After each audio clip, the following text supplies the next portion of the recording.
ang 2026 Palarong Pambansa Updates sa Bombo Radio Philippines. The #1 and most trusted source of news and information.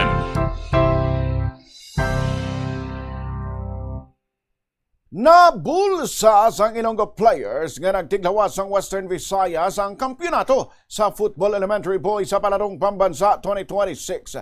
Ginlampaso sang team halin sa Iloilo ang Central Visayas scoring 5-0 sa gold medal match nga ginpatigayon kahapon sang hapon sa patinay o kun patinay Prosperidad Agusan del Sur. Gintiglawas ang Brotac Nuevo Central Elementary School ang Rehiyon 6 kag may pick-up players halin sa Banuas ang San Dionisio, Santa Barbara kag Gimbal. Natapos ang team ang ilang misyon nga makuha liwat ang corona matapos nga naging silver medalist sa 2025 Palarong Pambansa.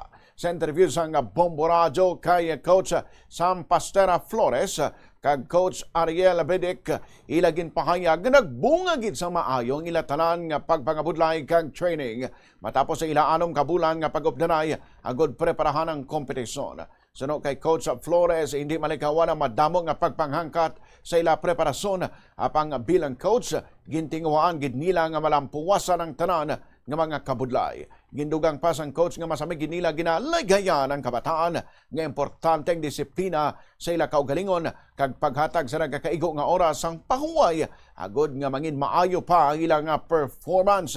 Nagpasalamat man si Coach Flores kag ang bugos nga team sa tanan nga mga tawo nga naghatag sang suporta kag pagsalig sa ila agod makuha ang kadalagan para sa rehiyon. Antes nakabot sa championship round, ginluto sanay sa Ilonggo players sa semi-final match ang defending champion nga Davao Region sa score nga 1-0. As coaches of Football Elementary Boys, ginatinguan man namon nga malampuwasan ang mga problema nga na-encounter namon kag sa bulig man sang amon isbilahan, sa amon supervisor, kag sa bulig sang Ginoo, wala na gid kami gipabayan kag sa amon nga mayor nga kay Mayor Biron, VP Biron, nalampawasan namon ang tanan nga problema kag ari kami sa buong na-conquer kag nakuha ang gold medal sa Palarong Pambansa 2026. Ang kabahin sa interview sa Bombo Radio kay Coach Sam Pastera Flores, napaslawan naman ang Western Visayas nga maangkon ang kampyonato sa Football Secondary Boys sa Palarong Pambansa 2026. Matapos ginlutos sang National Capital Region sa extra time sa scoring nga 1-0. Si Enzo Panganiban amo ang nag-deliver sang winning goal halin sa right corner nga mong dalayon nga naghatag sang gold medal sa NCR. Ginpatigayon ang final game sa Dato Lipos Makapandong Govadio Plaza Sports Complex sa Patinay Prosperidad Agusan del Sur kagabi nga nagresulta sa overtime matapos nga nagtakop sa regulation time o kung man nagtakop ang regulation time nga 0-0 sa gihapon ang score sang duha ka teams. Ang Western Visayas ang ginatiglawas sang Santa Barbara National Comprehensive High School.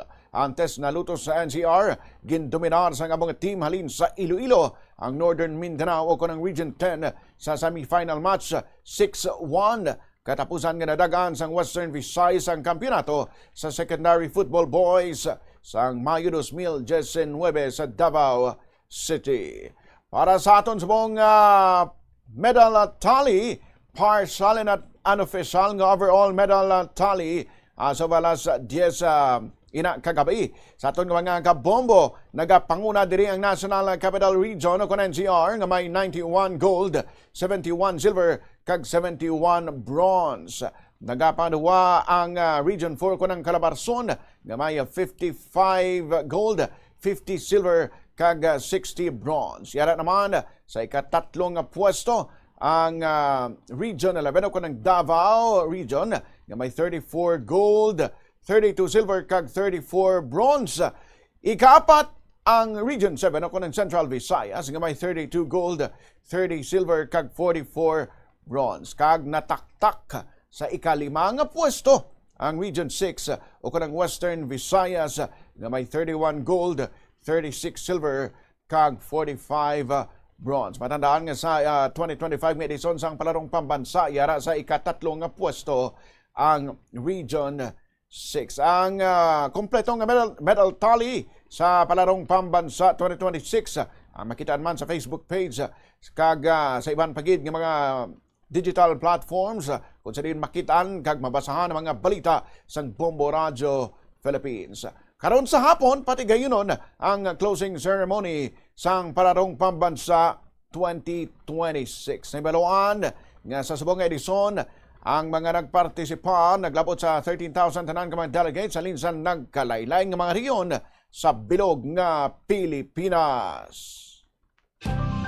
At yan ang pinakahuling kaganapan at highlights mula sa Palarong Pambansa 2026. Patuloy na tumutok sa espesyal na coverage ng Bombo Radio Philippines, the #1 and most trusted source of news and information.